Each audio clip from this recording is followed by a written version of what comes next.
Board and Cyneric, your eyes open approximately the same time, just like a second before you collide with the flat surface of the ocean.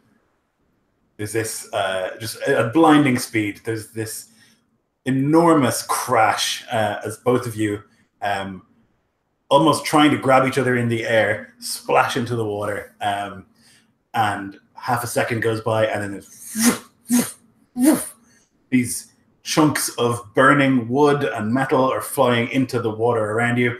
You see one of them, you hear rather and feel this like massive impact as one of them like smashes into the nearby boat, one of the Corsair boats, and you can see like under the water as you open your eyes.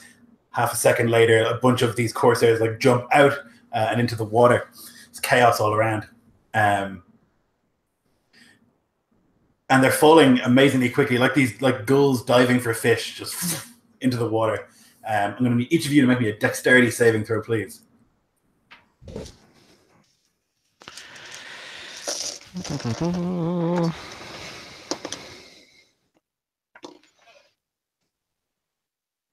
I did get the dice out. Are they straight or at disadvantage because we're in water? Shush you. That's a 15. It's actually just Board and Cyneric that need to make the save. Oh, Teacher, apologies. you forgot to ask the class for the homework.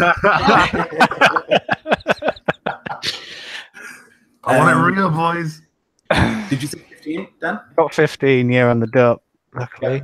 So there's this chunk of like a mast maybe, or some part of the balustrade, something like that, that just sails past you as you're trying to reach out for Board, and it like clips him in the arm. Board, you're going to take 7 points of piercing damage as this piece of wood like smashes into you. And then begins to float to the top. There are all these pieces of wood that are like floating now, and above you, it starts to almost block out the light. It's like you are under a canopy or something in a deep, deep forest.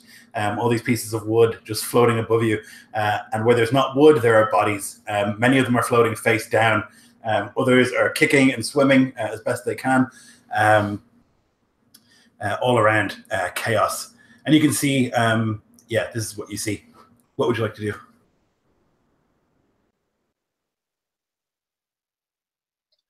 Board swims for the closest large kind of floating chunk of ship in this maelstrom.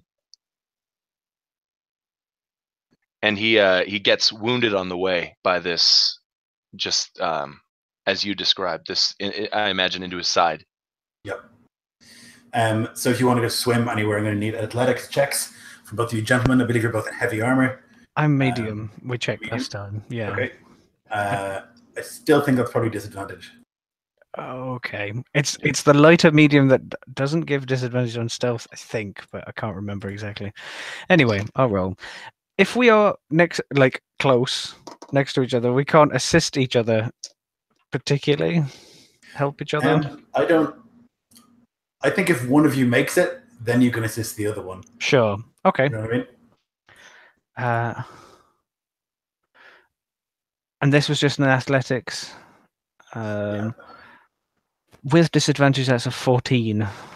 Okay. 7 plus 7. So you're managing it just about, but not quite. You're like trying to get to the top, and maybe your hands are like just coming out of the water, and you can like see your fingers go through that sort of membrane of water at the very top. You're not quite able, maybe a foot or so from the surface, but Board, you are able to like pull your way up, and you can see as you like take a huge breath all around. Now there's noise. You can hear just screams of men, of elves, and you can hear like the sort of and falling of burning wood and ships. You can like look very briefly in the direction of the ship that you have been flung from. Quite far from you, it is an inferno. It would light up the sky at night if it was dark, like the sun. It's just an enormous fireball, and there are still pieces of wood flying from it all over the place. And you can see that in the sea, all around it, there are these corsairs swimming, many of them not swimming very well. And there are many, many dead floating in the water. And as you kind of like look around, you can see that not too far from you, there is an elven ship. And right next to it, a Corsair ship, and they're kind of locked in a fight still. The other Corsair ships have been almost vaporized by the explosion that were closer to the black ship. And finally, you see sticking out of the water 2 sort of mailed hands that you recognize to be Cinerix. Bord emits this orange sea, orange beneath this massive fire, the largest fire the West has ever seen. And he looks around him, and he'll grab someone, a Corsair that's flailing around in the water, and he'll bring him in and cut him down with this hatchet, this a hand axe that he's been clutching onto this whole time. He sees Cineric's hand. He swims towards Cineric to grab his hand. He pulls Cineric up. What does Cineric look like? I think if you pull him up by like one hand using like immense strength, I mean he's dressed in various layers of like the elven mail, I think, mixed with the colors of home, the colors of Rohan, and he has this eo helm, this like horse helm, like a circlet with a symbol of a horse that's probably like tangled up in his long dark hair, and he coughs, probably exhaling quite a lot of water.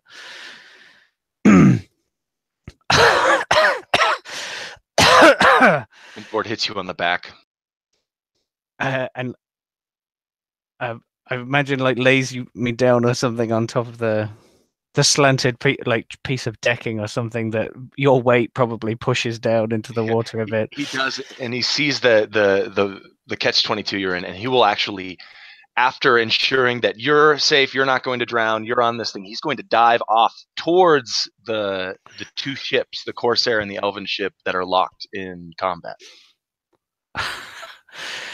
I imagine there is all the screams and the burning and the crackling and the occasional extra explosion, and Cineric lies there on this wood as it rocks as you jump off it again, and there's just pulsing like his head. He's taking a moment to realize what happened. Harpoon just thunk into the water next to you.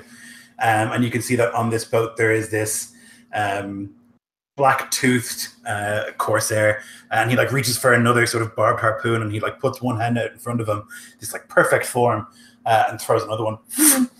And you can see that in the water, Bord, 2 of these Corsairs who have been like knocked, they're like holding each other, and they're swimming up to the top, and they like shake some of the water out of their hair, and they see you, and they begin to swim towards you. Faroth, you're squatting in a dark, dank hole, and you've got a sword that's far too big for you, and a skin of water and a cloak. And you set your teeth, and you didn't cry when your father left you here.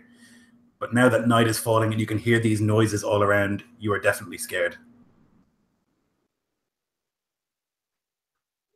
Faroth looks around, his eyes wide. He can feel a cold wind, a wind that sadly he recognizes and has felt on more than one occasion, moving through a crypt that doesn't seem quite locked within reality, I'm guessing. And he's desperately trying to light a torch with a pitiful amount of flint and kindling. It won't light no matter what you do. Your hands are shaking from the cold and from fear, and you're trying.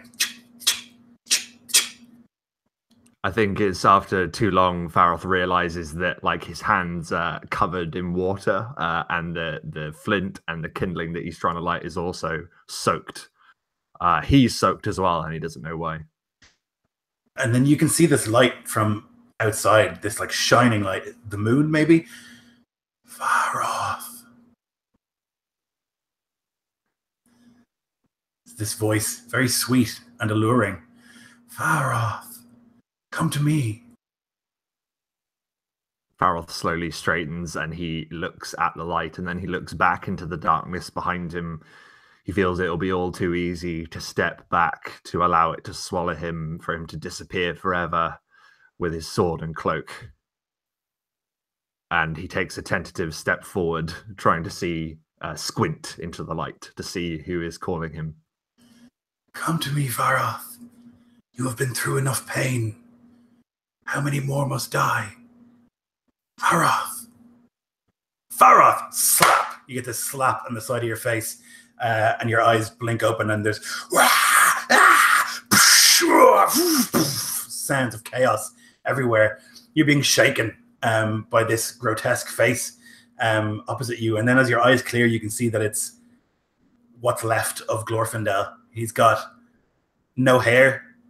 He has this terrible burn on the side of his face, and you can see like some of the connective sort of tissue when his mouth opens and closes. And his left hand is badly burnt, and he's grabbing you and he's like slapping you in the face. Like, quickly, we don't have time. Glorfindel, what? And Varoth is basically just like wide-eyed, just trying to take in the scene, and he is in total shock. And he basically grabs onto him, like shaking the image of this now scarred elven hero. We have to move. There are too many of them. And he like points to the ship that you had arrived on, which is kind of where you landed, where you hit the water.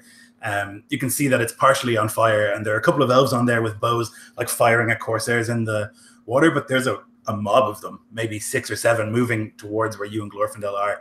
And he starts to like kick and swim towards there. Wait, I can... And he goes to reach onto his back, and he goes to find his great bow, but he finds it missing. I'm just going to say, hell with it, Farrell's lost his bow. So instead of trying to cover him, he's going to follow reluctantly. Yeah, you can see that as you swim, like you bump into one of these corsairs, but he's floating face down in the water, never to move again. But there are more kind of swimming in groups.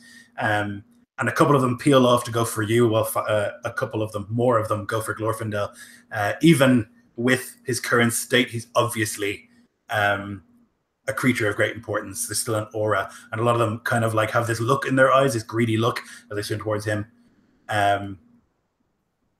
Beregond, you land with a splash, but you were ready for it. You are quick of wit.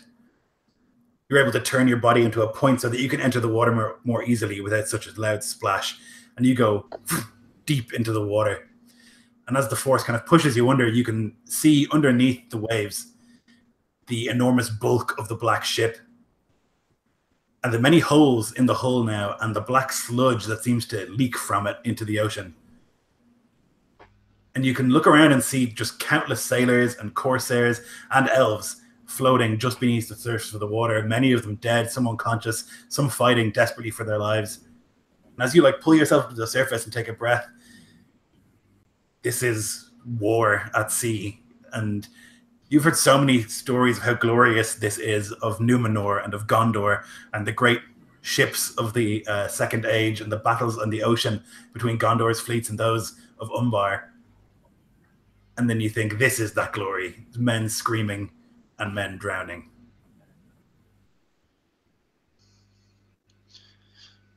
But Beregond knows what he's got to do, and he's seen the sort of bowels of this ship trailing some black, seeping black ooze out of the bottom, like it's bleeding this ship, and he sees that as a weakness. So he takes a deep breath and starts swimming down towards one of those holes underneath the ship to climb in underneath, and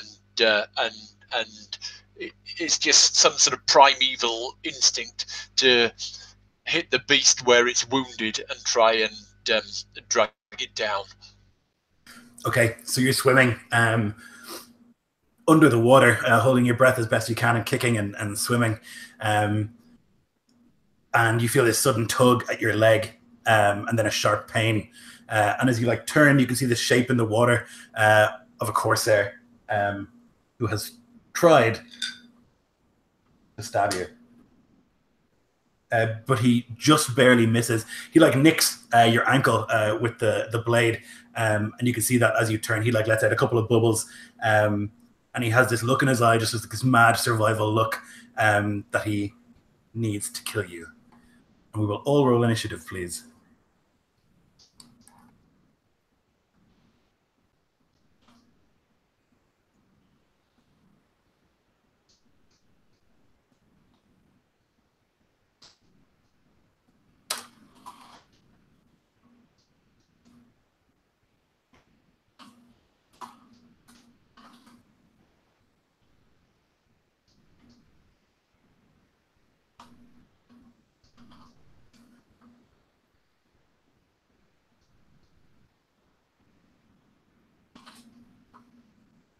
Initiative, guys. Yep, it's 13.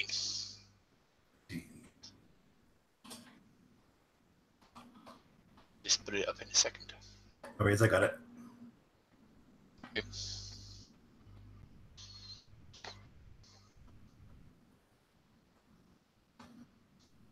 Okay. So Farah, you can see these corsairs approaching you. You're maybe 60 feet or so from the ship. Behind you, where there are a couple of elves, but you can see two particular characters. One is holding like a dagger between his teeth, but he's like cut badly the edges of his mouth, and there's like blood running into the water and into his beard. And the other one has these ridiculous, heavy gold earrings that like pull his earlobes down and stretch them. When you say, so they're about 60 feet away from me, is what you're saying? So I'm not going to be able to reach them, I don't think. No, so the ship is. These guys are maybe 15 away from you. Oh, in that case, then Faroth, it just falls back into instinct. He's injured. He has ringing in his ears. His sight is blurred, and he is just going to go and attack the first one that he comes across, whoever is in front of him. Okay. Yep. So you can go ahead and swing. I think basically all attacks are going to be with disadvantage unless you're using like a dagger. Because I think you're swimming, so I can't imagine that you could really effectively swing a sword. Yeah, definitely going to be using his dagger then in that case. And Lloyd, I think that's the only thing that would make sense.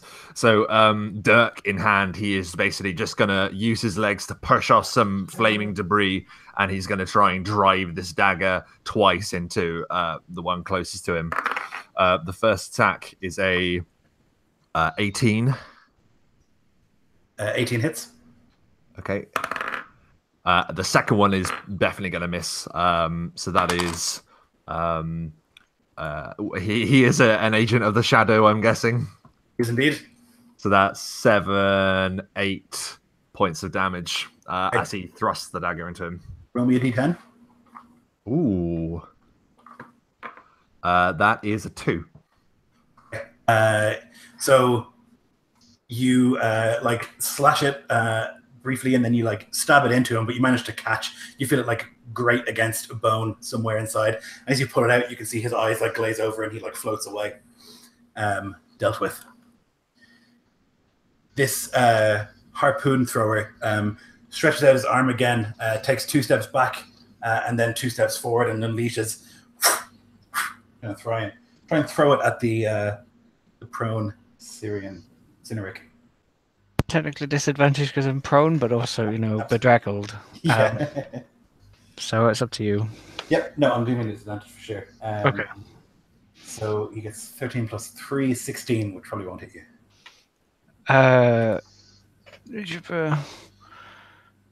Not if you're counting the shield. Otherwise it would. So I could roll over in my state and use the shield, or not? Or I could make I would a roll. question the ability to swim with a shield at all. I mean, I imagined it was strapped to my back because I used my bow to shoot the thing. So that's why I was saying I don't think he has it out with him at the moment, but it is then on I his don't back. think it counts. Sure. So it'll hit. He's rolled minimum damage, so you'll take 4 damage. Piercing. I imagine it just like grazes a leg or something. Yeah, just barely. Skims across your leg and then into the water. Gold Earrings is swimming towards you, Farath. He gets close and he's going to try and just push you under the water. So I'd like you to make a acrobatics or athletics. That's going to be acrobatics for me, if you don't mind. Yep. Oh, that's an 18 on the die.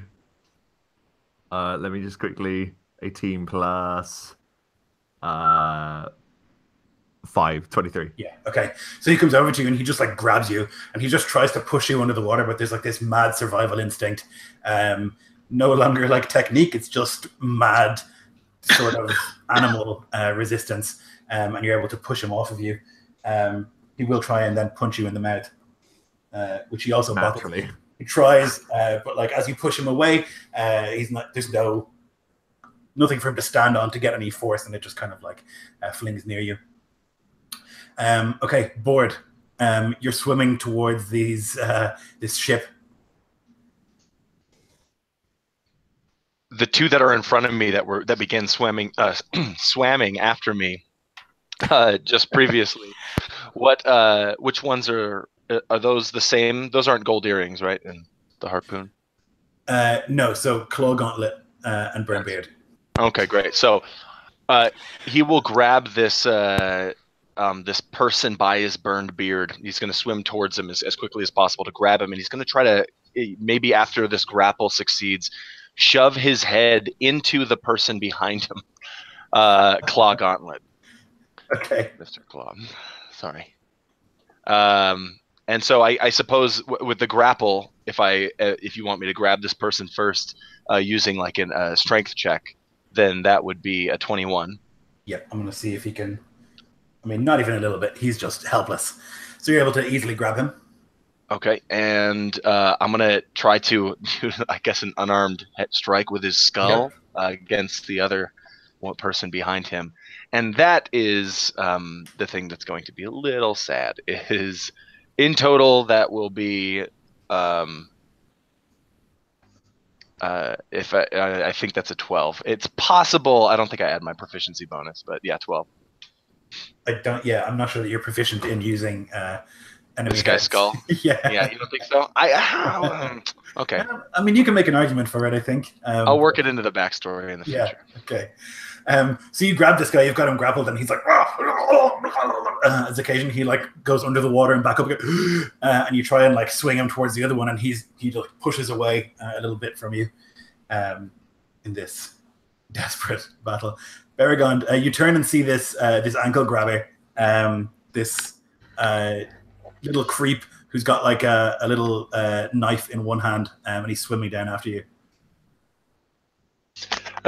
With a flurry of as he's tried to stab me, I sort of there's a flurry of feet, and he didn't manage to get a grab on me. So I push on and swim away from him, deeper and into some of the trailing ooze and darkness that's sort of just billowing out of the ship. So hopefully I've got what's called night vision. I'm used to the night, and I'm hoping that this guy will find the darkness disabling. Basically, I'm using, in technical terms, I'm using my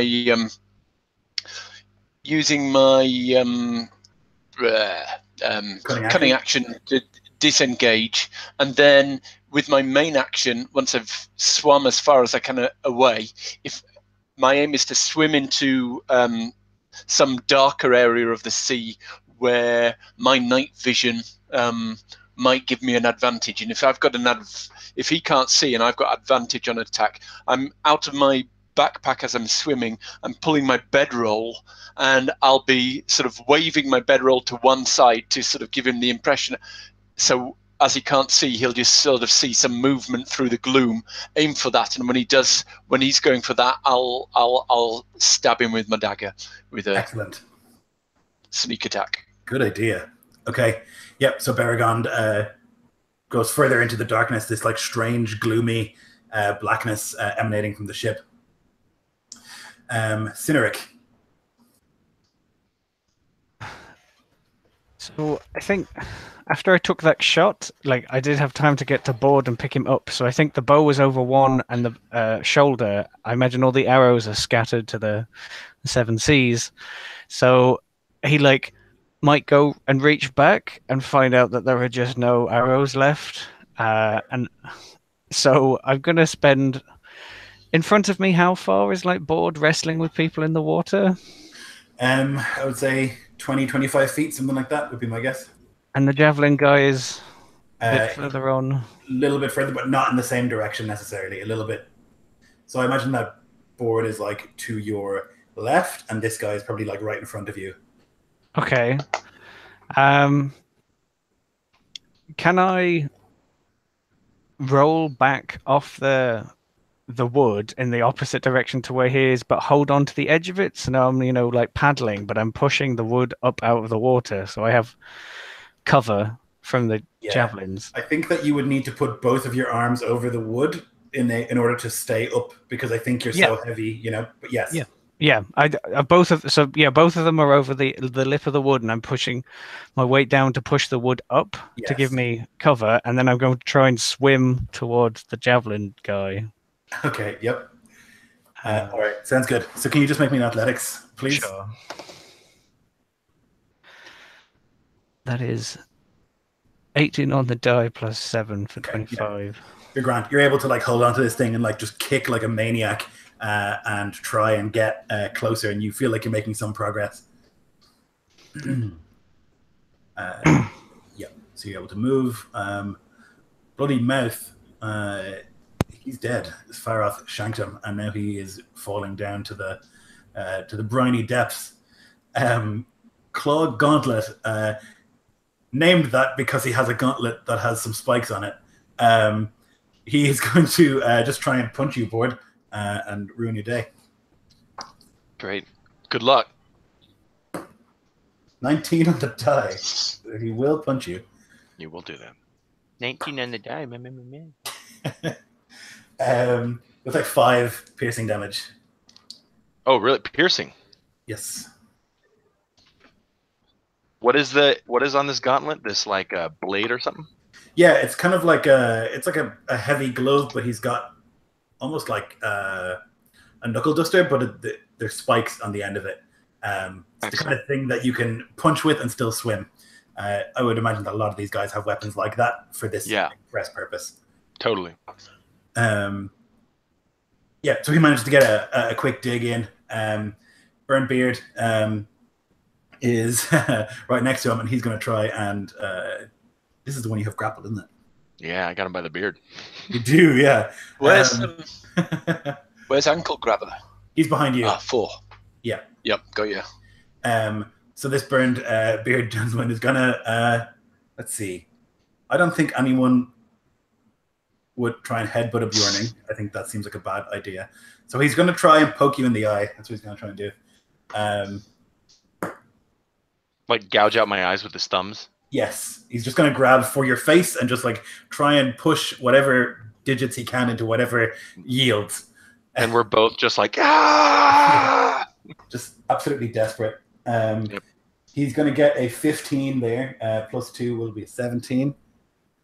That just gets me. That just hits. So is he not at disadvantage since I have him by the beard? I don't think he should be. I mean, I could poke a guy's eye out even if he had me by my beard that I wish I had. Yeah, I think. Yeah, I don't think he is. That's going to be surprisingly 7 points of damage. Jesus. So he gets a thumb right into your eye socket, and he's like pressing as hard as he can. He's like, desperate not to die. As the other one, like, you feel this like connection in your shoulder, and a couple of blades like pierce into it. This animalistic attempt to survive. The guy behind you, Baragon, Ankle Grabber, he's like swimming, and you can see with your excellent vision. Even here in the murky depths, you're able to like make out shapes better than he would be able to. He's just like swimming and looking. And he like swims and falls absolutely for your ruse. He goes for the bedroll, and he like grabs an end of it, and like you can see that he like sticks the knife in and pulls, and then look confused for a moment. And that is his turn. Can I attack? Can I attack with advantage then? Yes, on your turn, definitely. Oh. Okay. Yeah, because you... I thought that was my sort of ready action. I thought you used your action I'd to... only use... Go ahead. I'd used my cunning action, cunning action to disengage and my move. But if you want to use my action, my action could have been to pull out my bedroll and sort of do the distraction. Fair enough. I think that if you were on land, that would have Yep. been an interaction, but I think underwater, it's enough to be an action. You know what I mean? Yep, fair You enough. will have advantage against them when it's your turn, no question. Okay, Faroth, you're up. The one that tried to push me under the water and drown me, I'm guessing he's still nearby? He's right on you, yeah. Yeah, so we're sort of locked in this sort of struggle, and Faroth sees red, desperation and instinct kicking in, adrenaline pounding in his head and in his ears. The first thing he's going to do is attempt to stab the man for a 17. Yes, that hits. Okay, so that's excellent. That is 9 points of damage with the dirk. Very nice. A D10, please. I hope I don't kill him. I want to do something. There's a 1. Yes. So you do kill him. So you tell me. Okay, so can it be this? Like, basically, Faroth basically gets his dirk, and what he does is, in desperation, he just ends up just pushing himself forward, and the blade basically goes into the guy's jaw. And then what Faroth does is uses the dagger to basically draw his head under the water and drown him. Oh, If he God, stops yes. moving. Absolutely. Yeah. Bubbles and like hands on your face trying to like do something about it. You just like hold him there under the water until the bubbles stop.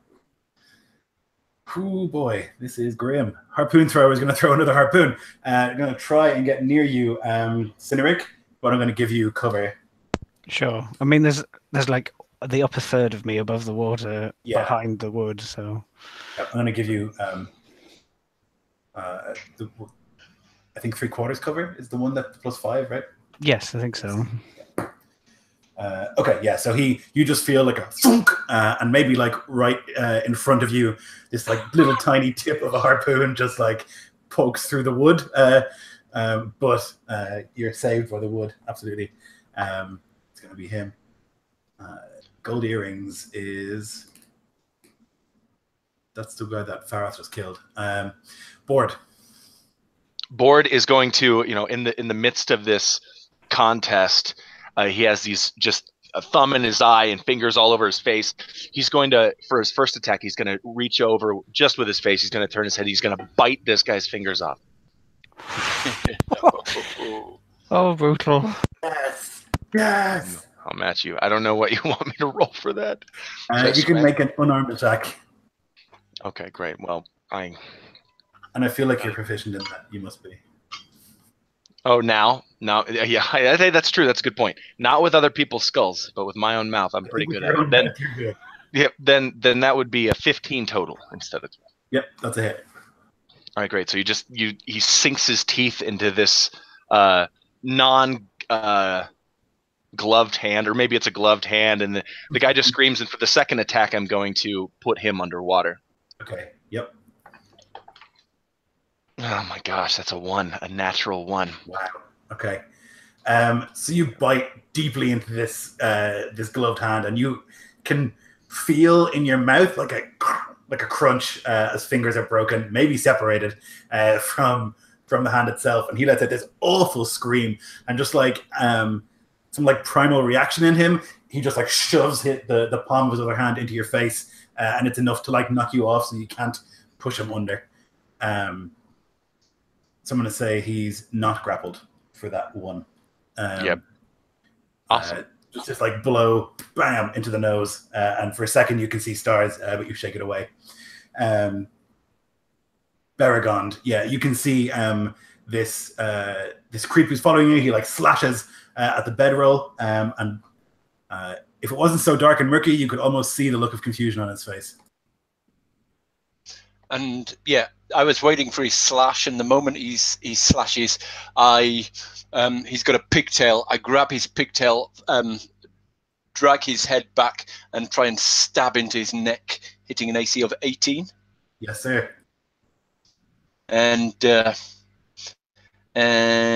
aiming my blow carefully, I do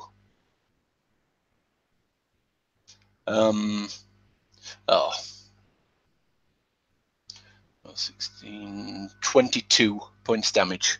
Yep, he's dead. You can tell me how. Yep. My blow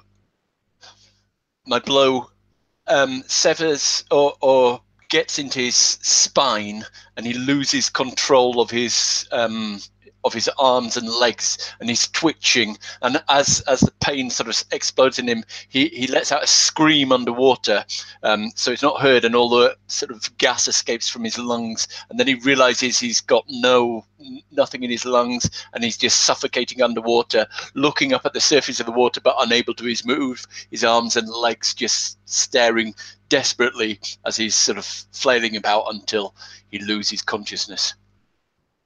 Whew. Amazing. And Beregond then looks round and starts swimming, using the shadow of the ship he'll swim towards where he thinks the rudder is, aiming to disable its guidance system and put it at the mercy of the waves, as well as being badly damaged. Okay. You will have to come up for air sometime soon, I think. You've been under for 2 rounds. Now, I think that Beregond probably is quite fit and more able than maybe, particularly because he knows that he can get to the top. And I feel like the panic adds a lot to how much you can hold your breath. But even so, you will have to surface sometime soon to get a bit of air. Okay. Yeah. Yeah. Go ahead. Just I'll be aiming. There's loads of debris fallen, and I think, as you said, there's sort of corpses and loads of things scattered on the surface. So I'm just looking for safe spots, or spots where people won't see me when I come up. I'll be lost amongst all the debris. Yep, no problem. Cedric. How do I follow that? That was an awful way to die. That's so horrible. Yeah. Paralyzed as you sink into the depths with burning lungs. Lovely. So there's like the terrifying thrum of the javelin as it hits into the wood, like right in front of him, or like inches away from him. How far am I from the harpooner or the ship that he's on? Or Yeah, if you I think if you moved this turn, you would feel the harpoon collide with the ship. So you can move there this turn. is that with the dash action, or can I pull the harpoon and throw it at him? I don't know how well anyone could throw while underwater. Well, I was thinking I could pull it out, prop myself up for like one good throw on the side of the wood, and let it go, and then slide back into the water. But I'll say you can do that with disadvantage, or you can make a real hard athletics check and then do it normally. I'm just struggling to imagine it because I feel like that would be very difficult wearing armor. okay, I can continue to swim. That's fine. Yeah, well, I mean, you'll get there this turn, and then you'll be adjacent to the ship. You don't have to dash; you'll be able to swim there. Can I make sure that I'm not directly under where he can just throw down at me, like that I've come to one end of the ship or the other?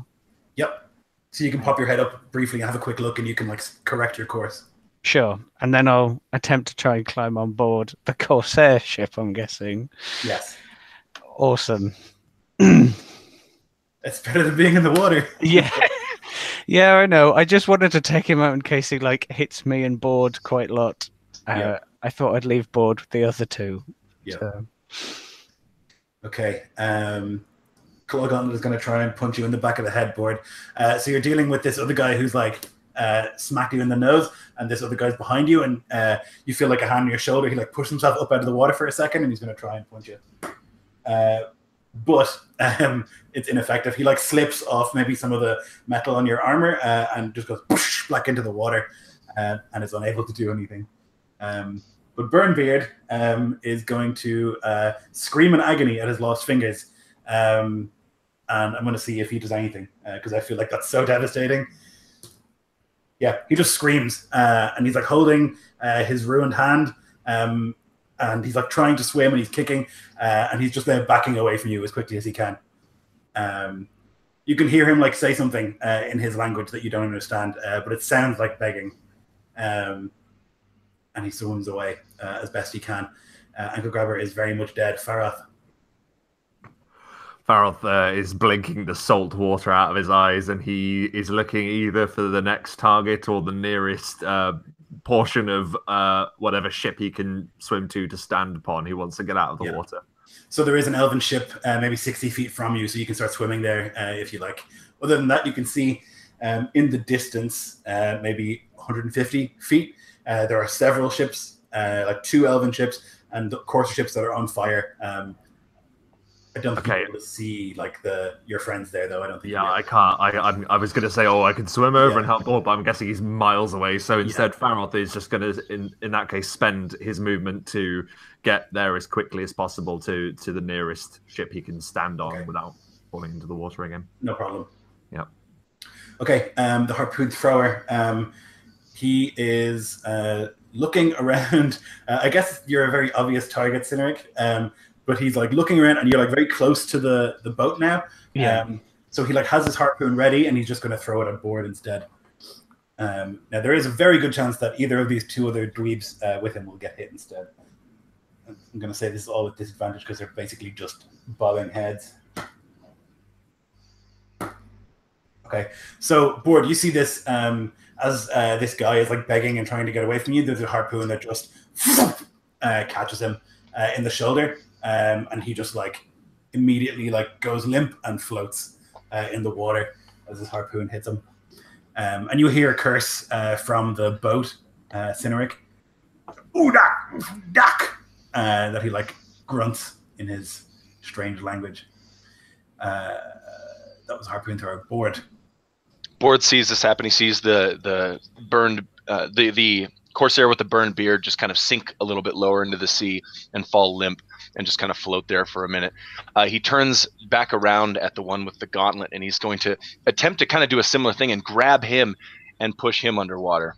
The first thing is the first roll is a natural 20, but I think he's 100 feet below the water. No, you can grab him and dunk him without any issue. Like you have him firmly grabbed. I'd like to maybe try to go for his gauntlet. Oh yeah, sure. If that's, I feel like that's the weapon of choice. I'll disarm him. It did quite a bit of damage when it hit me in the face, and so that's what I would focus on then. But I'm not. I think I have to do that next turn. So you have 2 attacks, right? So one of them would be definitely grabbing him and throwing him beneath the water. The second, you can start like pulling at this gauntlet to get it off him, and he's like trying to hold on to it, but he's struggling. 14. Okay. Yep. Let's see. 2. Yeah. So he's like struggling, but he's like trying to breathe, and you've got like your massive hand on the top of his head, pushing him beneath the water. And he thinks it's more important to get up than to hold on to his gauntlet. And so his fist becomes a loose hand, and you're able to like pry it most of the way off. Okay. Beragond.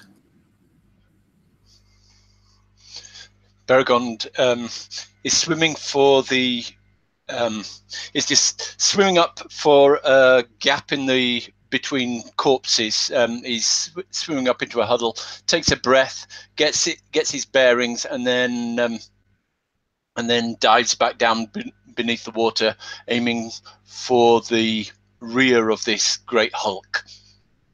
Okay, no problem. Where the he'll use, if assuming the breath of fresh air and going up for a breath of fresh air is a sort of incidental or something like that, he'll use his full dash action to get as far as he can swimming.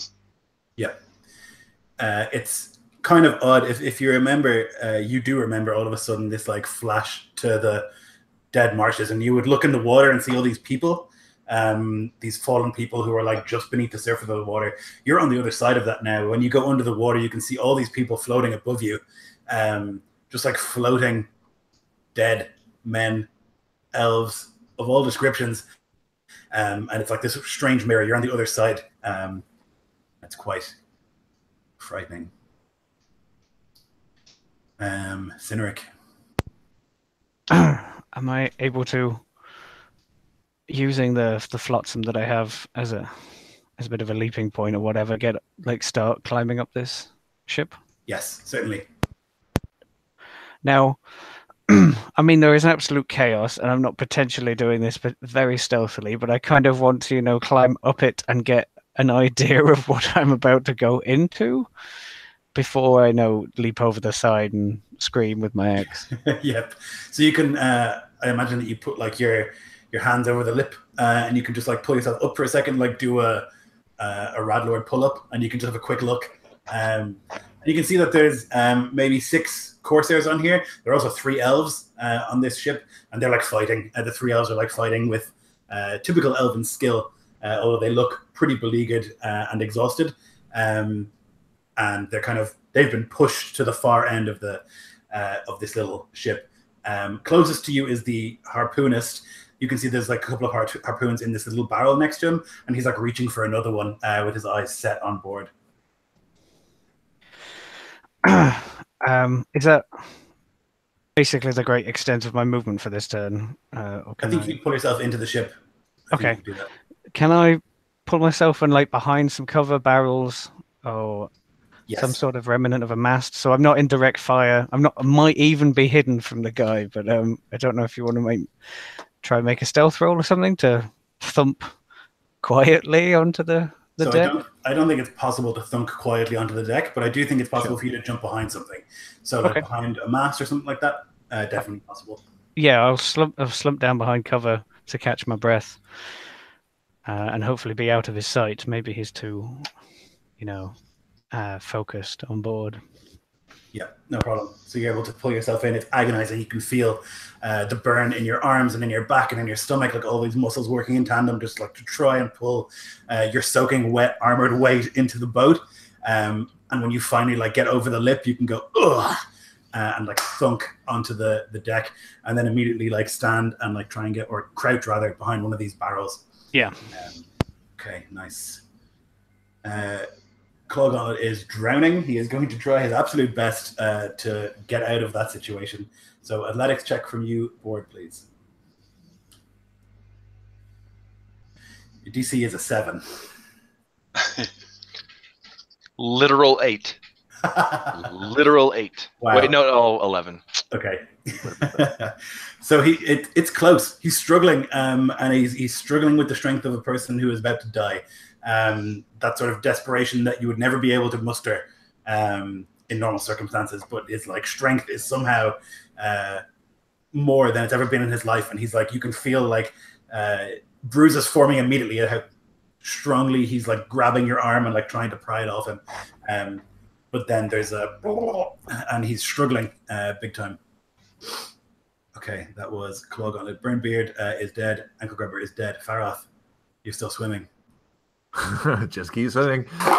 Is there is he any can he at least reach the place he was aiming for to get onto the Yep. Yeah, so he's gonna do his best just to scramble up onto it. And is there anyone on there with him? There are 2 elves who is left of the crew. And that's it. And they are both not warriors, you think, by their look. Like they must have been rowing, and like a lot of the rowers were warriors, but these look afraid, and they look young, and they're like squatted down in like the little sort of dip where the rowers would sit. As they see you come on, like one of them stands for a second, and then they go, oh, and then like usher you over to them, thinking you want to hide as well. Yeah, Varoth basically rushes forward, obviously not realizing that he could potentially look like the enemy, and he grabs the elf and like forces him down to the ground just in case there's any harpoons flying through the air, for example.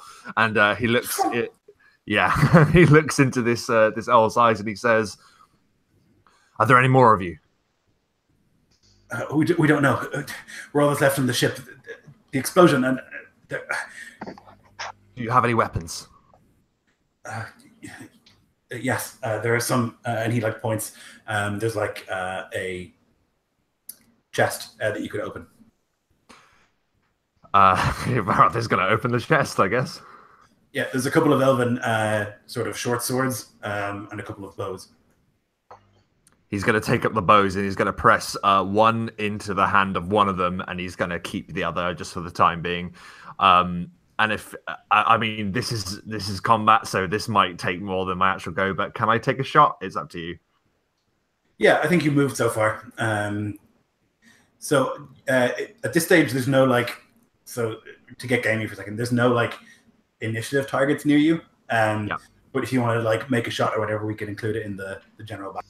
Yeah, okay, so maybe he takes up a bow and he sees a corsair trying to drag himself up onto the deck, and he just puts an arrow in them and puts them back in the water. Yeah. Now I can clear my turn. Excellent. Harpoon thrower. He hears the thunk. He like turns, and I think he probably doesn't see anything for a second. Like his immediate sweep, and so he like has the harpoon in hand. He looks back at board. He's going to throw, and that's a cock die. Let's do that again. Okay, so but into the water, it misses you. But you can see now as you follow the line, this harpoonist there. You can see that there's a barrel next to him. But I think from the angle you're at, you can see a soaking wet Cyneric on the ship with him. Okay, Board, your turn.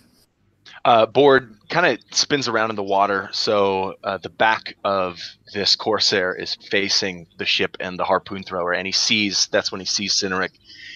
He will attack with this gauntlet that's in his right hand while holding the corsair in his left and his offhand. He's going to bring the gauntlet down upon his head, and he will do 18. Oh yeah, that's a hit. Now, what sort of damage should I do with this thing? It's a D6. D6, okay. Strength. Yeah. Got it. Then that's 12. Okay, roll me a D10, please. D10. Got it. 10. Okay, so I think that's no reactions and something else. So he's kind of like jarred by this. He's like already drowning. And then there's just this like crunch impact. And I think at this stage, the last bubbles leave him. And he begins to just like float and stops resisting. Although his hand is still like desperately grabbing onto your arm, and that grip doesn't go anywhere. It's just like locked there. Then what's going to happen is for the second attack or second action or whatnot, I'd like to just narratively, Board will enter his barbarian rage. The first strike is always the easiest, but he's waiting in this water with one grip kind of on whatever floating piece of ship is by him now, as he's just over and over again repeatedly bringing this gauntlet down upon its former owner, who's limply laying in the water. Yeah, this just and splashes and splashes, and the splashes start to turn red as this claw gauntlet is certainly dealt with. Very much punctuated by constant smacks. Beragond. While swimming through this water full of corpses and things, he's so steeped in history that he starts thinking of fallen Numenor and the destruction of Numenor and how it must have looked something like this, though on a grander, more horrifying scale. And as he's swimming strongly through the water, some rhyme that he's probably heard sometime, but he doesn't know where it's come from, gives him some strength. Shoulder to shoulder we struggled on for 5 nights, until the long flow and pitch of the waves, the perishing cold, night falling and winds from the north drove us apart. The deep boiled up and its swallowing sent the sea brutes wild. And he clutches onto the rudder at the back of the ship and just studies it for a moment, looking for the mechanism to destroy the steering mechanism and leave this hulk at the mercy of the waves. Excellent. Yep. It's pretty huge. This ship is enormous, and you can see. Now, I don't know a lot about how an actual enormous ship rudder would look, but I imagine that there's like maybe chains and ropes and stuff involved. So I would imagine that you could maybe try and cut some of those, and it would leave it rudderless. That's what I That's what I'd imagine. And I'll probably have to do that next round or Yeah. something like that. I don't know if we're still in rounds. Yeah, vaguely. I'm just doing it so that I can Yeah. keep everyone Yeah. having a go. Toppling over, ticking over. So that's what I've done that round. Excellent. Cineric. So Cynric, having caught his breath and like is back up against some crates, he pops the head of his axe like out of the ring. It sits in on his belt and slides it out because he doesn't know if he's been seen or not. And then, as quick as a very bedraggled man can be, he will push himself to his feet and like run round after the javeliner, the harpooner, axe in both hands. The tongue of Rohirric on his lips, some sort of war cry to add to the many screams that are in this scene. First one's a 16. That'll hit. I'll just do it one at a time for now. Oh, hang on. Two-handed. Excellent.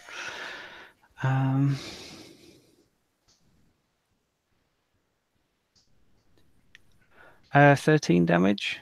Ooh, yeah, a D10, please. 5. Okay, I feel like that might be stunned.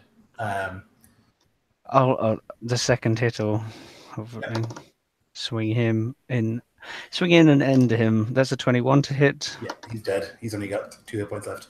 Okay.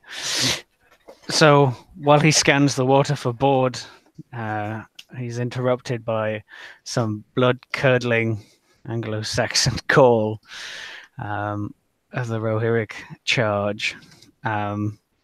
The axe, he barely has time to turn, but turn he does, and the axe buries, somewhere at kidney height, right into the deep of a person, and then is removed. And while he gasps and drops to his knees, the next axe blow aims for his head, and that's the last thing he sees.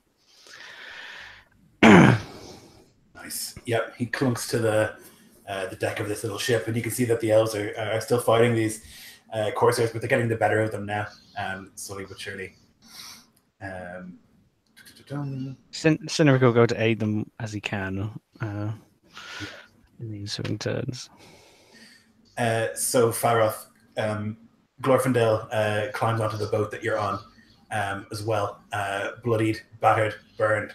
And you can see that there are some other elves around him that are coming with, enough now that you could potentially row this thing somewhere. And he begins barking commands, but it is your turn. Yeah, Faroth hears Glorfindel's commands as the elves instantly snap to obey his orders.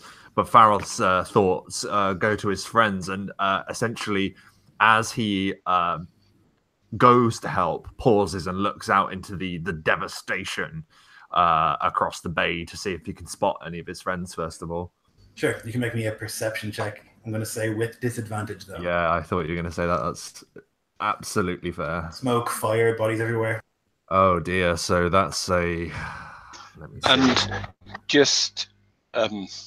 I'd be using stealth as much as possible I'm trying not to be seen by the people on the ship. So yeah, I think there's no chance of seeing you. You might be able to make out Border, Cynric.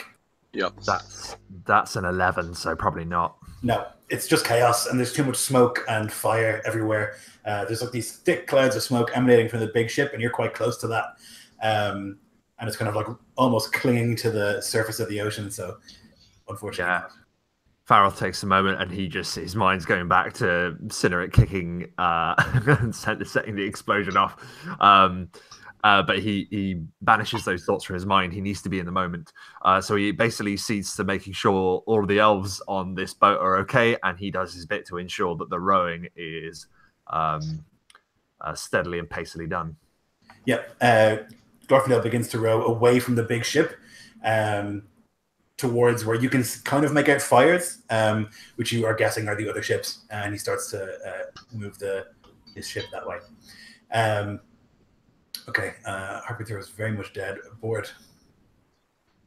Board hears the voice of the Greenleaf, the Prince of Mirkwood, barking orders, and he looks up, and for a moment he's east of the Misty Mountains once again. But then he wonders if he shall ever look down into that valley again. He sees the River Anduin, and he's back, and he hears Glorfindil's voice this time. And it snaps him out of this blurred vision of the past, and he looks to the closest place where he can be of good, of service during this battle. Is that, I feel like Cynaric is doing well neutralizing this ship. I think the Elven ship is probably the closest to me. Yes. Yep. He swims directly towards it. Okay. Yep. So you start swimming, and you can see this like such a welcome sight. This like white, although now a little bit stained with smoke, ship, and this like swan. A horse head at the front of it, and you can hear Glorfindel barking and shouting there, and you can just through the fog make out him, and you can see what has happened to him. He does not look like he used to look. But he recognizes you as well, and he will like stick out a hand for you. Board takes pause just for a moment, but upon realizing who this is, despite the marred and disfigured face, he will reach out and grab the forearm of Glorfindil and allow himself to be pulled up. Yeah, you like thunk into the boat. You can see Farrath at one of the oars, like pulling as best he can. And Board says the stupid thing. He says, "You're hurt." After breathing heavily and coughing up some salt water and all that. I will live, he says.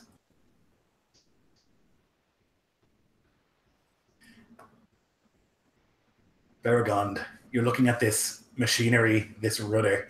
There's like a system of pulleys and ropes. Some of them are like metal chains. Looks fairly complex, but you think if any of these things were severed, it probably wouldn't work the way it's intended to.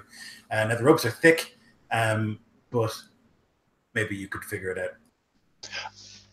I've just been thinking about this whilst you've been going through everybody else, and I think probably on a ship this size, because the rudder is so vital, it would be chains.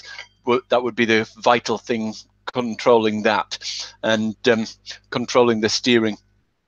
So he'll sort of spot a chain, spot the link, and look round for a floating corpse with a dagger, and just sort of reach out, swim out a short distance, grab the dagger, get back to it, and wedge the dagger in the chain, wedge a dagger in each side of the chain. So if anyone Baragon probably doesn't have the strength, but there's probably some kind of pulley system that operates this rudder against the strength of the waves. So when the people on the ship are operating it, these daggers will actually use the force that they're using to break. It'll be the dagger steel against the chain steel, and he'll find weak points in the chain for the blades to. One of the two will go, and he's hoping it will be the chain, and disable the chain steering system that way. Good idea. Yep. So you can have a look, and you can see that like it's partly rusted, and you can find and like shove these daggers in there, and in the hopes that when they try and pull, it won't work. That it will break. Okay. Cynaric, you're on this boat. There's a couple of Corsairs here, but the elves seem to have it in hand. And you can see one of them, like, his gaze, like, flashes up to you for a second and then back to the Corsair. I will...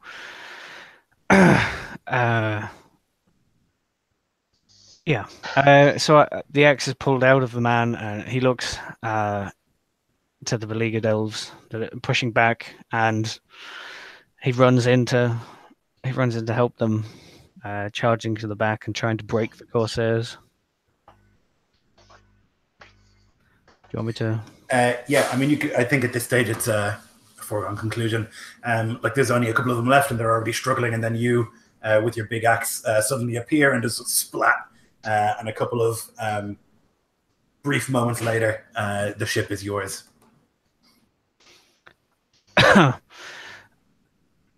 I think at that, like he'll lean against some, binding of rope or something.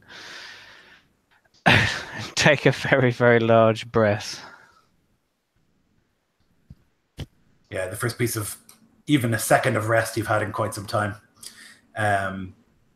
Okay. Faroth, you're on the ship with Bord, with Glorfindel, and you're moving quickly towards the other elven ships that you can now see through the mist and the smoke. And you can see there Cynric like leaning heavily and breathing.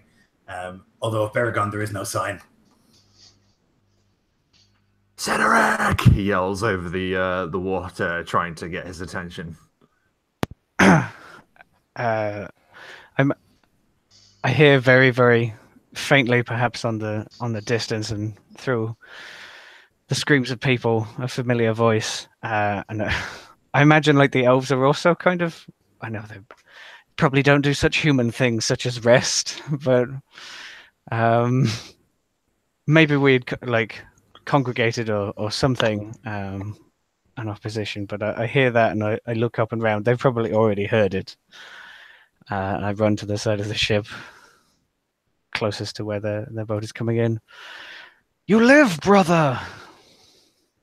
No thanks to you! He bellows across the water.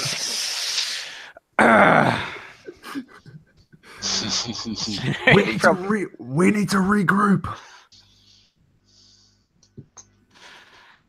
I think there was a long pause where like Cynric like looks back to the elves on his ship and like he's like holding on to the balustrade of the ship, and he kind of looks down at his feet between his arms and looks back up again.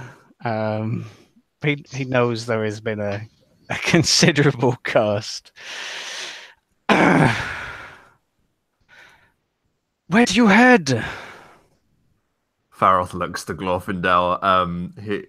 Every time he looks at him, he feels his expression sadden, but he tries to not let it show as he looks to the elven commander.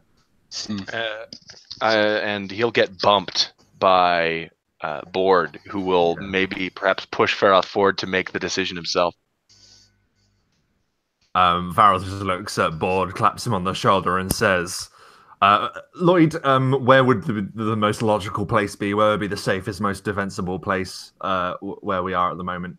Back to the shore for sure, because it's just chaos here. It looks to you, even at a glance, that the Corsairs are mostly defeated. Most of them were killed in that explosion because most of them were on the big ship. And those that weren't were kind of losing the battles against the elves anyway. So it looks like they're mostly routing or trying to get to the big ship, although that seems futile because it's very much on fire.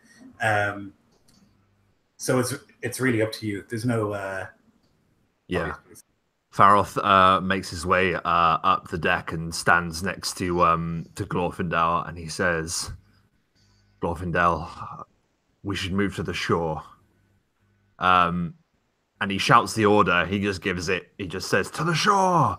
And he says, be sure to position any who are fit to still fight upon every foot that we can. We can't have any stragglers washing up and causing havoc. The day is ours. Yours. I correct. Yours. He smiles. And you can see like his molars through like the hole in his cheek from the fire. And he like looks out and he calls out, Amarthayen, Tolaranin. And you can see the elves like begin to follow and they start to row back towards the other ships and try and join them together and then hopefully make it back to land. The Corsairs seem to be dealt with. That was Faroth. Bord, anything you'd like to do?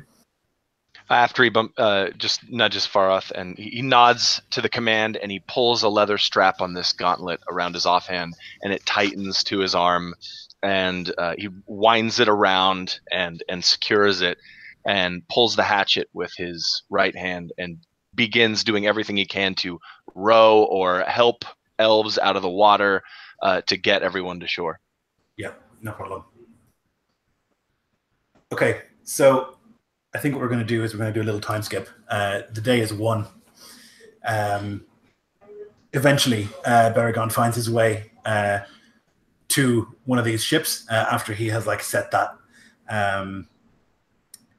that rudder into a bad place, swims away onto the shore, onto the surface, and is found by one of the elven ships. And you're able to make your way back to the shore all together.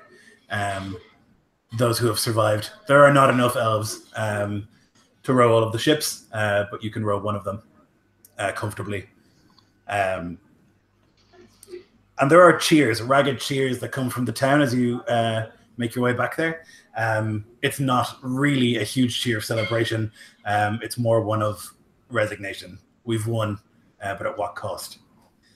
We're going to take a really quick break there. And use a little girls' room and whatnot, and we'll come back. We'll have a quick chat about what happens next.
Right, I'm back.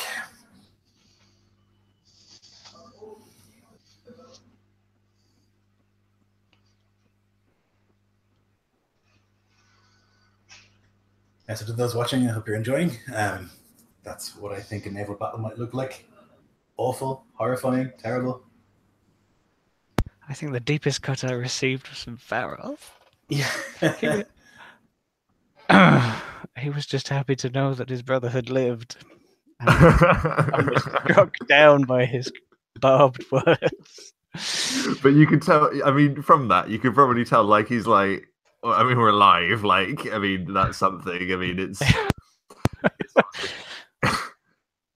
exasperation more than anger, I think. I know, but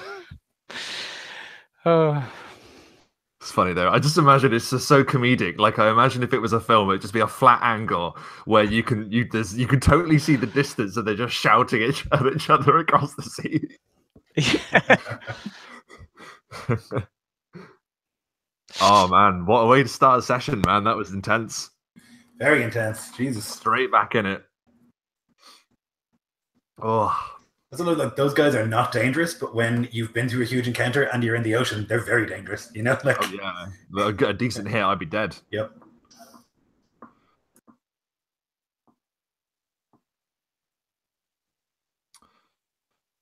Yeah, what next? That's a good question.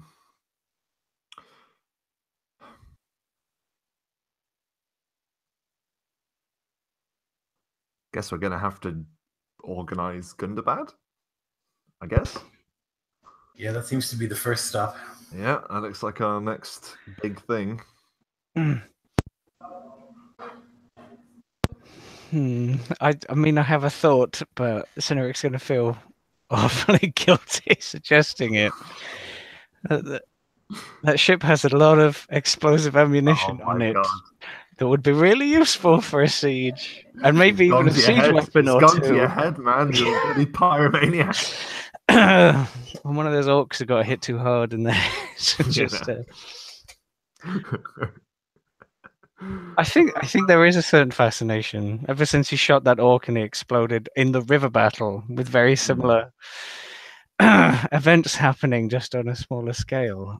That was why, I don't know, he felt some sort of confidence or familiarity in doing that.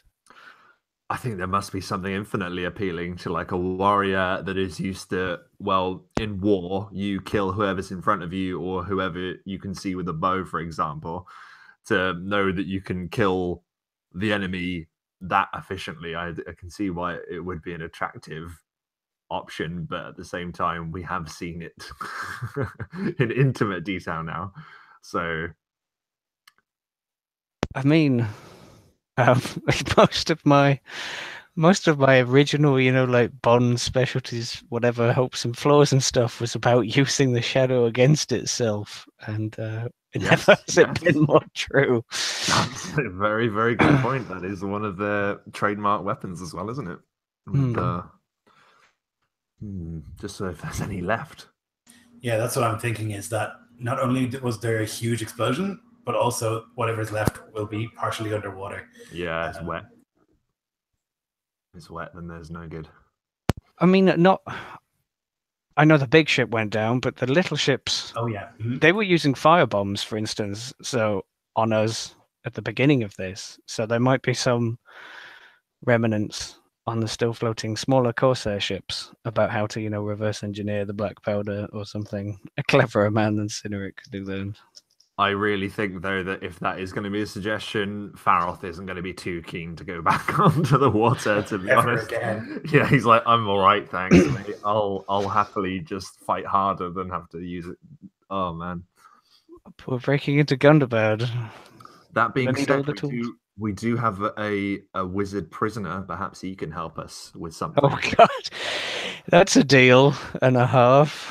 Yeah, well, he doesn't, we have him. We might as well use him if we can. Oh, in this neck of the world, at least. Do you want to give the dwarves access to the black powder, the technology to use it? Oh. That would be awful. I imagine. They can dig even deeper and even more greedily. And wake up even more beasts of the darkness. Like, wake everything up. Wake everything up. So you sleep is the first thing that happens.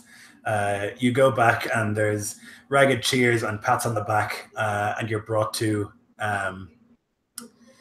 quarters in which you can finally sit and breathe and rest. And you do so even against your will. You're too tired to consider going to a meeting or to discuss what has to happen. I imagine that you protest, like, no, there's no time, and then you get to sit down and you're just and fall asleep very, very quickly. See, before they go to sleep, does Cineric see Glorfindel? Yes, you would, certainly. Right. I'm just putting it out there. There'd be a moment of immense guilt when he sees what has been wrought, no matter if he won the day or not. Or how many Corsairs died. That's pales in comparison, I'm sure, to having ruined the most beautiful thing on Middle-earth or whatever. Yeah. I think he keeps it to himself. Yeah. So you wouldn't say anything to any of the others?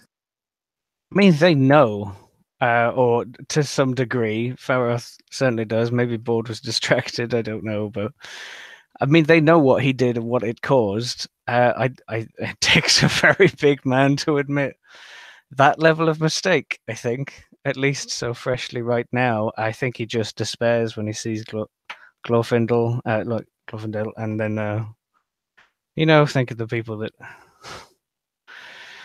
his recklessness, and born from worry of being on unfamiliar waters, and the amount of ancient elves that he will have killed,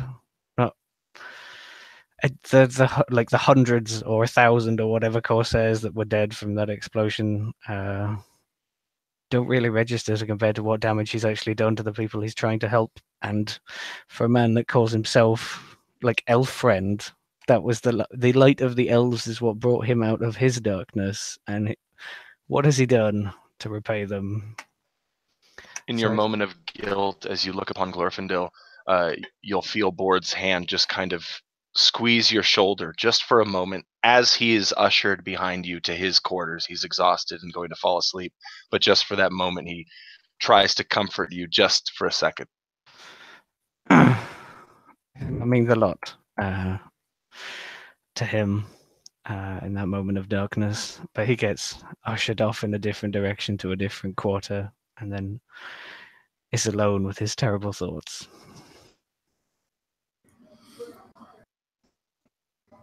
And so you awake sometime later. It's nighttime. You probably have slept for 8, maybe 10 hours. And you wake, all of you, with just these terrible aches and pains. These muscles you didn't realize you had when you swam so desperately. All these bruises and sort of bruised bones even. Many of you would have bruised ribs and things like that. And so to stand or even roll over in the bed is fairly agonizing. But you're in a comfortable sort of quarters. You're in a comfortable elven bed with sort of light linen sheets. And you're able to rise. There are clothes left for you, clean and pressed and laundered, that you can wear. And as you kind of wake up one by one, you can make your way to this sort of common room, this circular room. There's a fire in one corner, a large table, round table, and little bits of food to nibble on. There are some elves sitting in here, and you would also see that Glorfindel is here. He has a sort of mask that he's wearing over the side of his face to hide what's happened to him. It's this sort of looks almost like ivory, very, very pale, sort of cream color, almost exact copy of what his face used to look like, but it's pressed gently against what's left. His hand, though, is bandaged, but you can see the fingers badly burnt as he and I think as you enter Cynric, you would see that he's just looking at those burnt tips of his fingers.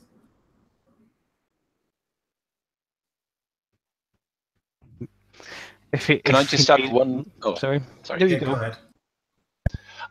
I'll just add one little detail from the night before. Sort of, Beregond made it back on another ship, and he didn't know whether his companions had lived until he got back to shore. And he came like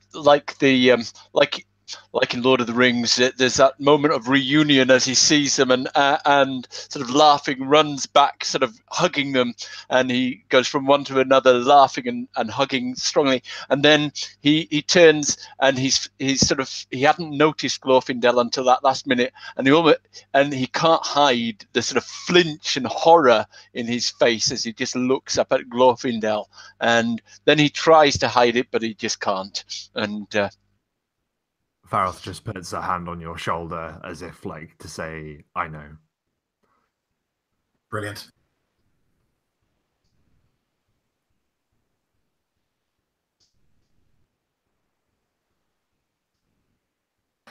So Cynric, you'd be the first to enter this room. Sure. Any well, all of the progress he might have made in his quiet solitude to, you know, come to terms with what he did, probably at the sight of at the melancholy of such a creature in his doing, probably undoes a lot of what he'd been working on. I think if we were summoned to this common room, he would slump into some sort of seating arrangement about as distant as he possibly could be from Glorfindel, not having the strength. Yeah. He doesn't seem to notice as you enter. He's like looking, kind of turning his hand back and forth and like looking at the tips of his fingers, which is what's left outside of the bandages, and he's kind of like looking at that and concentrating. It's quiet in here. There is one elf who's like quietly playing a lyre of some kind. There's sort of quiet strings being plucked, but the mood is definitely somber.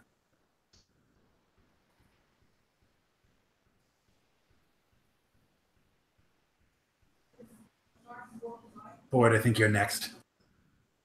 Board comes in, doesn't notice Glorfindel at first, but sees Cynric immediately and heads directly over. Cynric, you're sitting down, I'd imagine, so on whatever like nice bench or that you're or leaning against or sitting on, he'll come over and sit by it. Sleep well.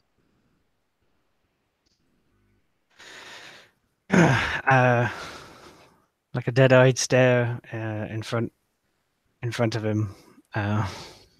Some sleep may have found me. Say that again. Sorry. Some sleep may have found me. I can't quite recall. Board nods. He kind of brushes some dust off of this really nice, fine robe, I imagine, that he's wearing that is not his, but is given to him. Just something like a really nice, comfortable, big, billowy thing of white. And he says, he repeats your words, Cynric. He says, some. Me too. Some.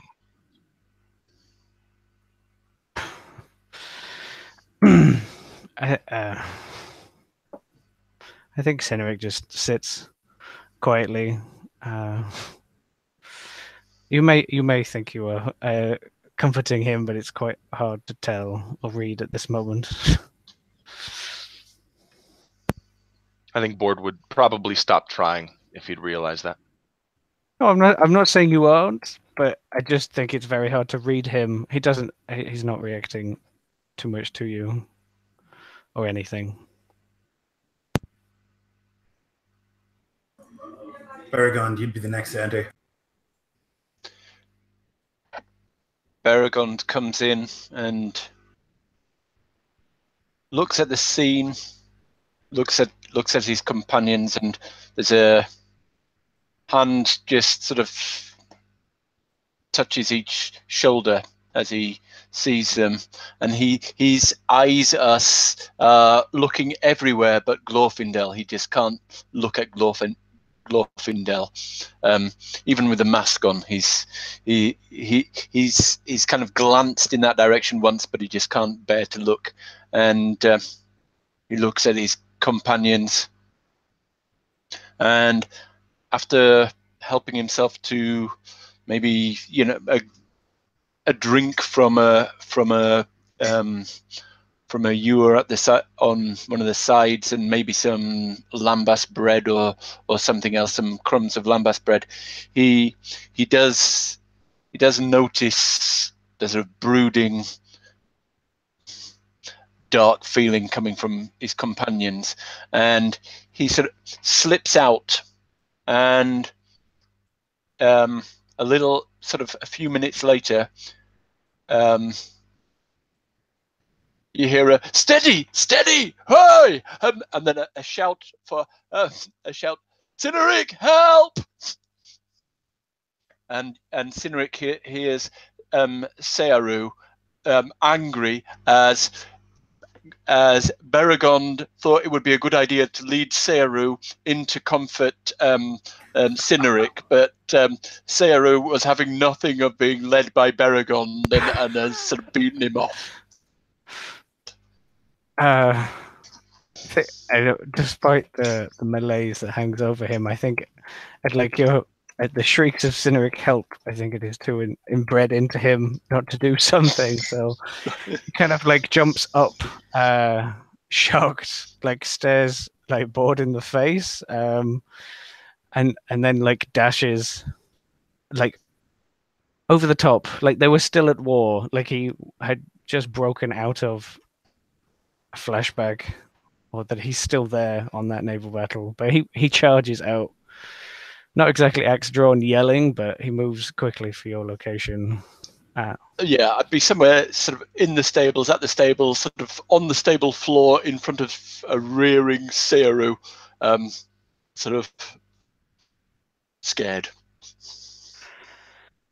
Um, I was just trying to lead. I thought she could comfort you if none of us could, but I hadn't thought she'd react so angrily to me. I think Cyneric like crosses halfway across the courtyard before he like realizes what's going on as you are like falling back in front of Ciaro, and then he like takes a few more steps. And then he realizes that he was pushed straight to bed, and that Ciaro, I don't know, had observed all of that fire, terror, pain alone, and he'd never gone to her. He'd been pushed to his quarters first, so, and he realizes all of that and says, "I don't think you're the one she's angry at." It looks pretty much like that to me, he says from the floor underneath her. He like steps over to your side and pulls you up with one hand while putting like a hand on the muzzle of Ciaro, the nose. Thank you, friend. Freaking. She's like steps away and she like shakes her head and like lets out this big like pawing at the ground. He, having pulled Beregond up from the floor, looks him in the eye. Thank you, friend. The intention was good, and perhaps you can calm her more easily than I can. I'll leave you to it, and I squeeze you on the shoulder and leave you alone.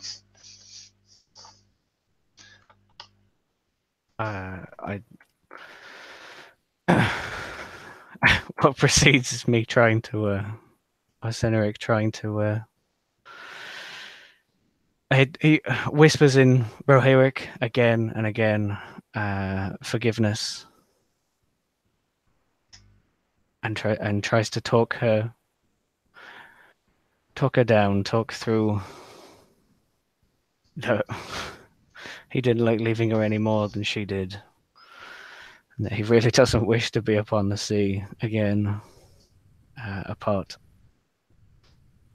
from her. He does reckless things without her, and he kind of just talks through all of his problems with her as hopefully she gets more and more acceptable to his touch, and he like leads her back into the stables and sitting on some hay bale or something just confesses his sins to a beast, to something more than a beast, I suppose, to him. She calms and she seems to listen, and will occasionally like snort in agreement when you make a particularly cogent point. But then she like rears again in fear, and you can see that standing in like the kind of shrouded by a light behind him is Glorfindel, and the horse is worried maybe by his appearance. And he says quietly in Elven, Edrai, Thini, like Losian. And she starts to calm a little bit. I do know some Elven, I think, from being in the courts of the elves and such. I have Sindarin. I don't know if that's what he spoke, but Yes, yeah, he's basically saying, I mean you no harm, calmly. okay. He'll like take a step forward and he'll squat down next to you. And with the light behind him, you can see the good side of his face, but not the marred side. And he would say, Avosto, agoredvae, nilasui. Which is like, thank you. You did not betray me.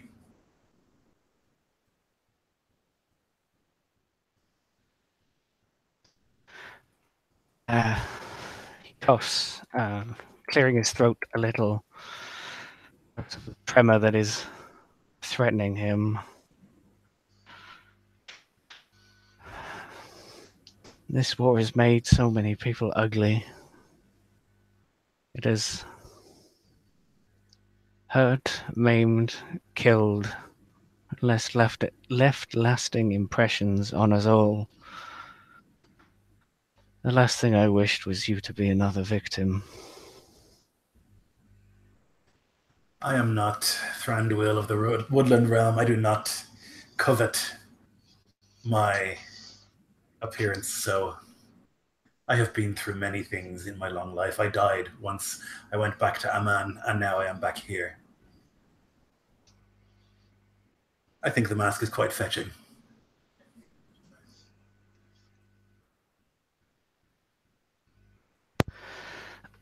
Does he turn to show it off as he says that? Yeah.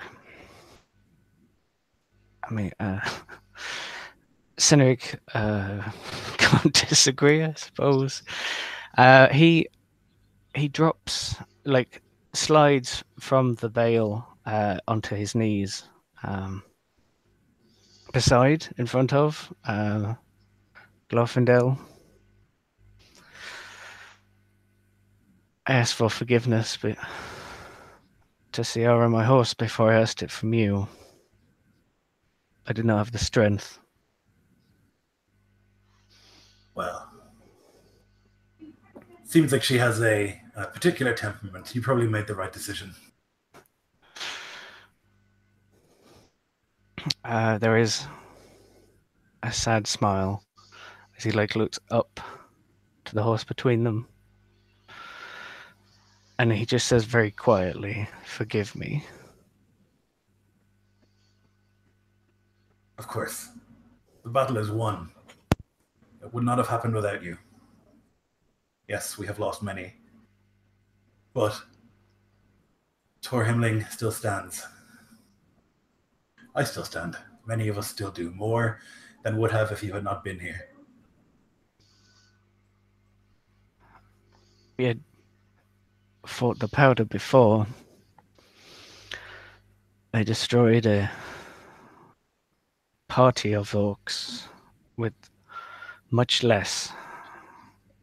I did not. I underestimated the... Why would they cover it? Why would they have the whole ship covered in it? They did not intend for it to be taken. That if they were defeated, there would be nothing left. The machinations of the enemy. The Dark Lord does not think of his soldiers, does not think about their survival, only about the grander plan. To him, they are but tools. It has ever been so.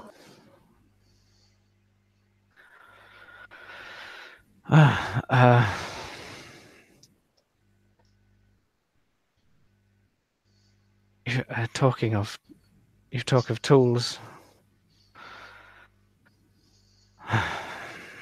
I do not suggest this lightly, but that is the most destructive force I've yet seen. If we are to crack Gundabad like we intend, I wonder if the powder could be of some use. Or the ballista they launch it from. It's worth considering. The ship has burned for several hours and it burns still. If it dies out, we can send a team, see if we can salvage anything.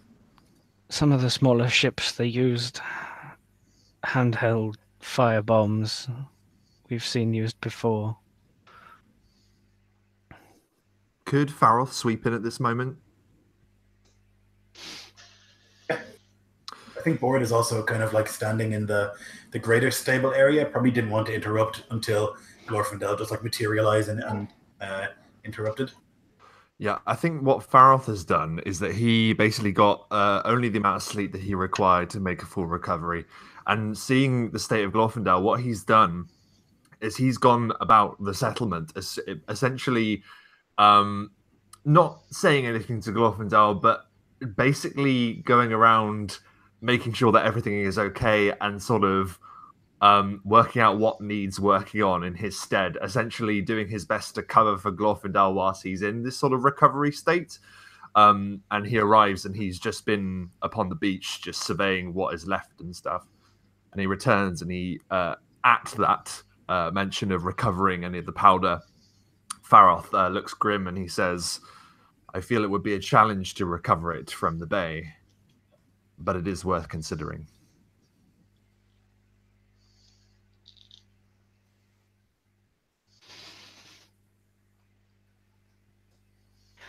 That, like, cut across, I think startled Cynric as they were both looking. Luxiar, and he kind of like jumps up a little.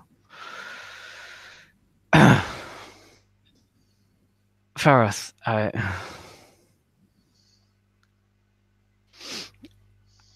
and he's kind of speechless a little after being admonished before, he feels, at least. I'm glad you're okay. Faroth just crosses to stand next to Cynric and he puts a hand on his shoulder and he says, you're a warrior and you acted with instinct. Had that not have happened, we would still have a host of Corsairs to be fighting.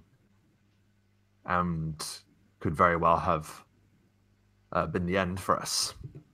You won the battle for us, Cynric. Try to focus on that. And do not blame yourself. War pushes us to risk.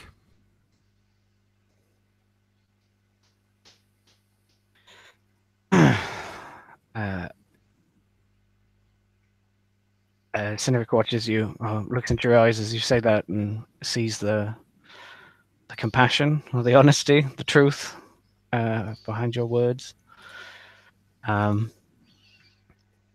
He swallows and nods.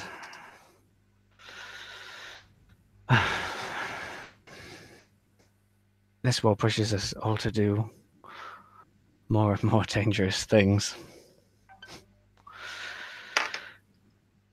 I'll make sure to give a shout of warning next time. Just a few seconds more, and he gives you a smile.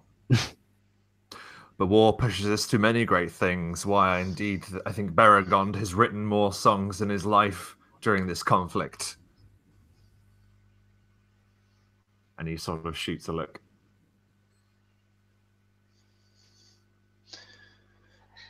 Beregond has just been examining, picking up little cups, things, elven treasures, examining them, putting them down, spending his time just looking at the things he likes, trying not to pocket them. He looks over. What did he say? Oh, nothing, Beragond. I hate to do this, but Glorfindel, we must speak. While this battle is won, we have to press on. We have rested, but time is short. We came here to rally any forces that might be available to help us strike at Gundabad, as Cynric has stated. But with the casualties, I feel remiss to suggest such a thing. What would your counsel be, friend? And he looks him in the eye deliberately.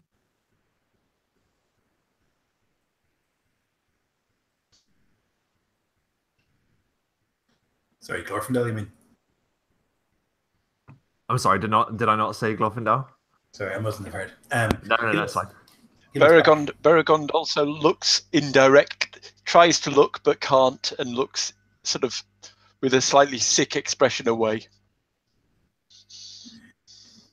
He says, my people, this city, what's left of it, we can't hold it alone anymore. There aren't enough of us here. The defenses have been smashed by the enemy. I will take them to Midland. And there I'll do what I can to gather those that I can. From there, we can sail up the Loon to the hills of Evandeem and to Anuminas, once the great city of Arnor. But if Glorfindel, if your people make a mass exodus, then that leaves this coast that you were defending completely vulnerable to another attack. There'll be nothing here to attack if my people are not here. Only the mountains of the dwarves, and I do not fear for those.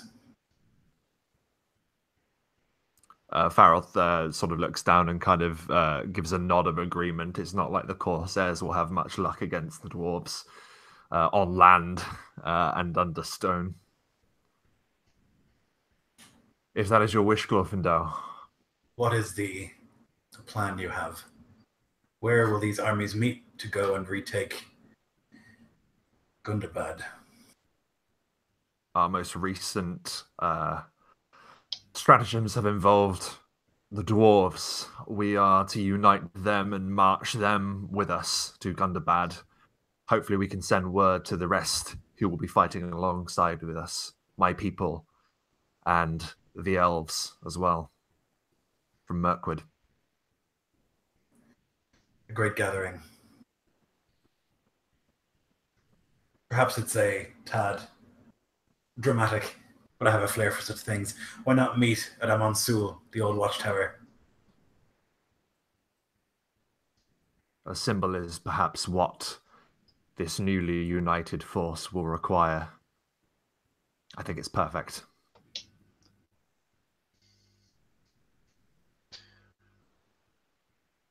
Glorfindel speaks Beragond, still not looking at his sort of chest, and Glorfindel, I have seen the ships of Gondor. I have been aboard them, and I have thought them seaworthy and great vessels. But in the battle, I had no time to see the elven vessels. This one, the largest of them, is this the kind of ship that your people sail into the west with? I have never seen such a seaworthy ship. He smiles at the compliment, as if he's the one who makes them. He says, no, these ships here, not quite so grand, not quite so large as those that go to a man. Oh. But we are going to Mithlond What and I the would- Great Havens. If you wish to accompany us, you could take a look at them. Like an eager puppy dog, Beragond turns and looks at Farroth. So forgive my ignorance, player ignorance, not Farroth's ignorance. This destination, does it take us far out of our way in terms of uniting our forces It's Grey Havens. If you look at the map, so if you look on my screen or whatever, you can see just barely. You're at Himling, on the coast where Himling is, at the very top left. Yeah. You would basically go down where the mountains are to the Gulf of Loon, and then in where Mithlond and the Grey Havens are. Then you can take a boat up the river to the hills of Evandina, where Anuminas is. So that would be probably the best course of The action. other option would be to go back through the mountain and then take the river down, No, we want to avoid the toll.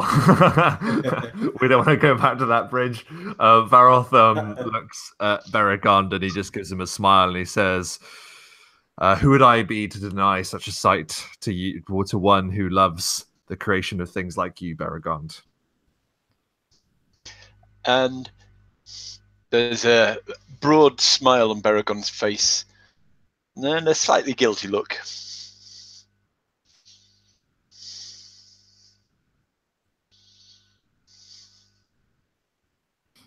Then that's our plan.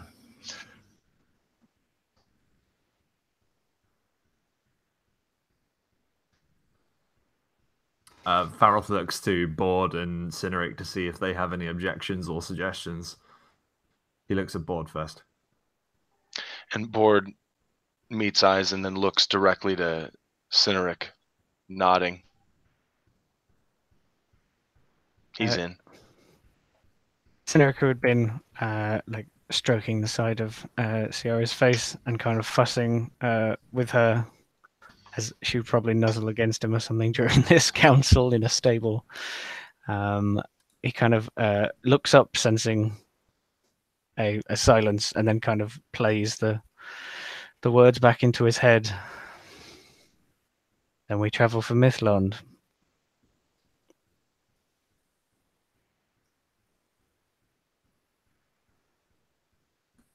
So you do.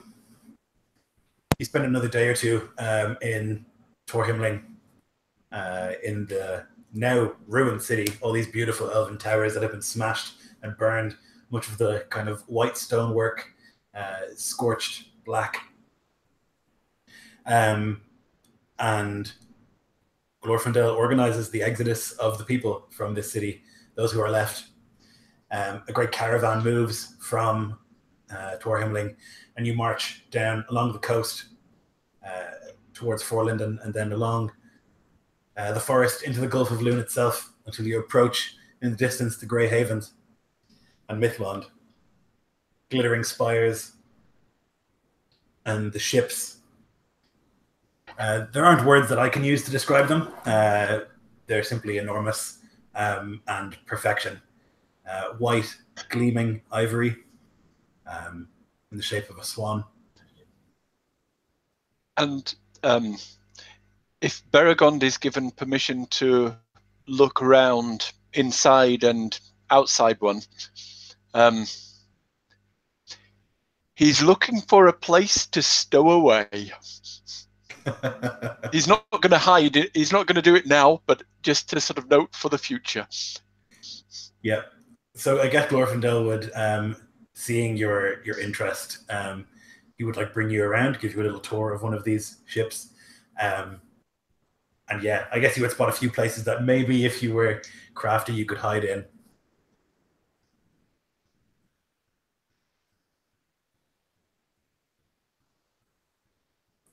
You don't spend long. Sorry, go ahead, Bord. Bord just walks the ship, looking at everything in amazement. I don't think he's ever seen anything this perfect, ever. Yeah, this is the work of Círdan the Shipwright, possibly the oldest elf. Had one of the rings, gave it to Gandalf. This is the elf who welcomed all of the Valar, not the Valar, the Maiar to Middle-earth, who welcomed all of the elves to Middle-earth. A tremendous figure. And you can spend some time here enjoying the looks and enjoying the exploration of these amazing ships. And for a moment he flashes and he sees a beautiful ship like this burning in the water as he just witnessed during the battle, and then it flashes back and there's the beautiful ship again. Yeah, and similarly you would look at the glittering towers of this city, and you would see the as the catapults smashed into them in Torhimling, just for a second.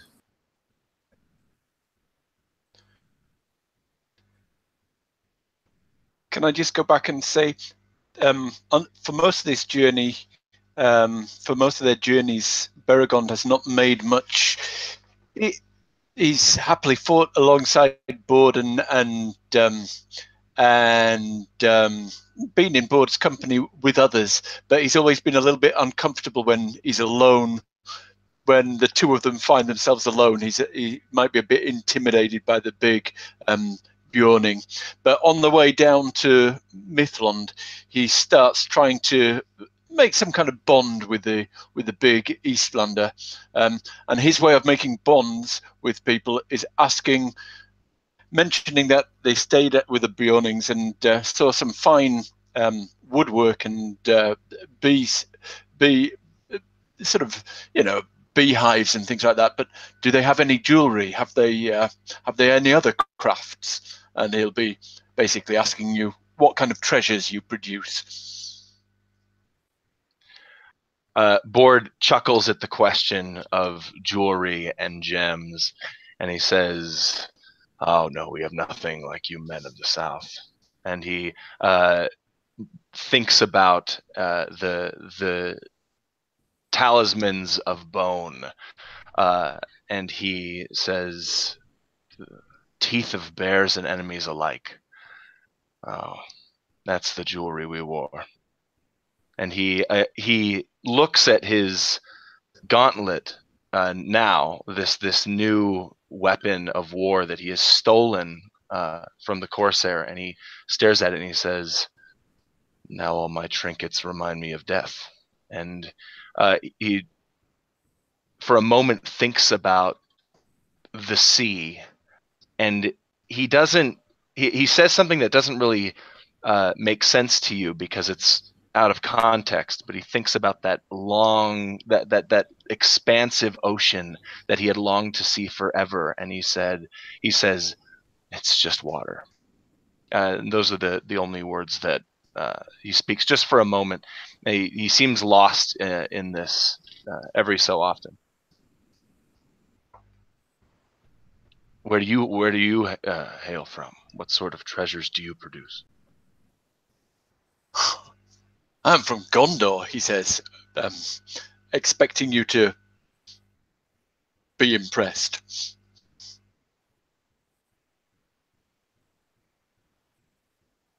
He raises his eyebrows wide, and he says, how do you spell that?"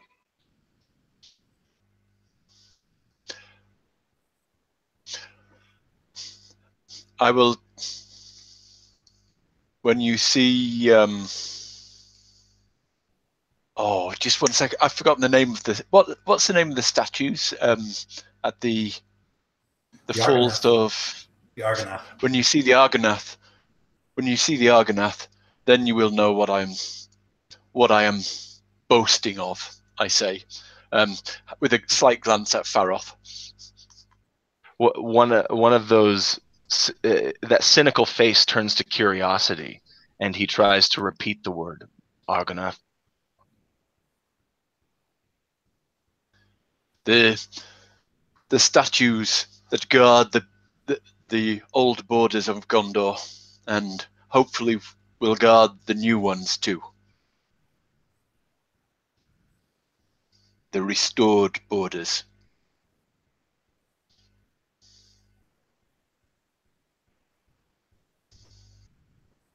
So you spend maybe an evening, a night here in the Grey Havens, looking out over the Gulf of Loon.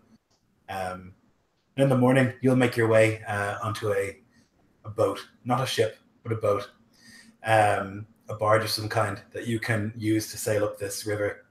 They're able to rescue 3 barrels of this powder during your stay in Torhimling, and they give those to you, along with an escort of a couple of elven soldiers who will be coming with you to the battle. Glorfindel says that he has to make preparations here, see that his people are taken care of before he will follow. But he would say he'll meet you in Amon Sul at the appointed hour.